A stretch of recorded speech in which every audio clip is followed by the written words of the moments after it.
Hello नमस्कार दोस्तों, मैं हूं अभिनय शुक्ला और आप देख रहे हैं हमारा YouTube channel tell a tale for you. तो आज की कहानी है खिनार और मूला देई की प्रेम कथा। तो ये एक गढ़वाली कहानी है। पहाड़ों की गोद में जहां देवदार के जंगल हवा के साथ गुनगुनाते थे और दूर दूर तक सीढ़ी नुमा खेत फैले रहते थे, वहीं एक छोटा सा गांव था। उस गांव में रहता था एक युवक खिनार। वह न किसी रियासत का राजकुमार था, न कोई योद्धा। वह भेड़ बकरियां चराने वाला, बांसुरी बजाने वाला और मेहनती पहाड़ी युवक था। उसकी बांसुरी की धुन सुनकर लोग कहते थे कि मानो पहाड़ स्वयं गाने लगे हो। उसी गांव से कुछ दूर एक और बस्ती थी जहां रहती थी मूला देई। वो अपने माता पिता के साथ खेतों में काम करती, जंगल से लकड़ी लाती और लोकगीत गाती। उसकी आवाज इतनी मधुर थी कि सुबह सुबह पक्षी भी जैसे उसके गीतों का उत्तर देते थे। दोनों कभी आमने सामने नहीं मिले।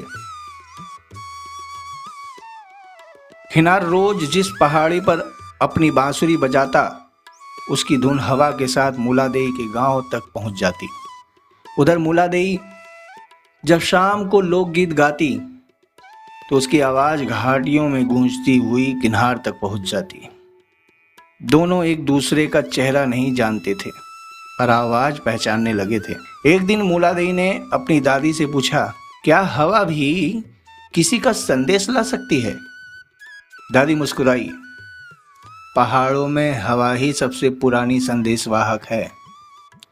उस दिन से मूला देई हर गीत में एक अनजान बांसुरी वाले के लिए एक पंक्ति जोड़ देती। उधर खिनार भी हर धुन में किसी अनदेखी गायिका के लिए एक नया सुर बुनता। मौसम बदले, बर्फ पिघली, बरसात आई, कई साल बीत गए। एक दिन खबर आई कि मूला देई का विवाह दूर की घाटी में तय हो गया है। उसी शाम किनार ने पहली बार अपनी बांसुरी नहीं बजाई। पहाड़ जैसे चुप हो गए। विवाह के दिन जब मूला देई की डोली गांव से निकली, उसने आखिरी बार पीछे मुड़कर उन पहाड़ों की ओर देखा जहां से हर शाम बांसुरी सुनाई देती थी। उसी समय दूर कहीं एक धीमी सी धुन उठी, इतनी उदास कि कहते हैं उस दिन जंगल के पक्षी भी देर तक नहीं बोले। मूला देई चली गई। खिनार ने फिर कभी विवाह नहीं किया। वह हर संध्या उसी चट्टान पर बैठकर बांसुरी बजाता रहा। गांव के लोग कहते थे कि उसकी धुन में किसी का नाम छिपा है।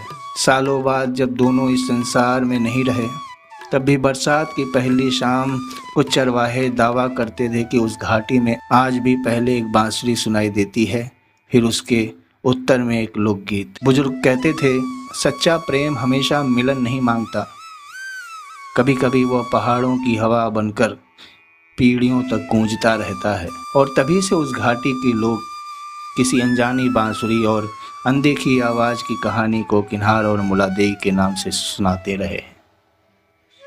तो कैसी लगी दोस्तों आपको ये कहानी? कमेंट करना ना भूलें। हमारे चैनल को लाइक, सब्सक्राइब और शेयर करते रहें और बेल आइकन को भी दबा दें। धन्यवाद।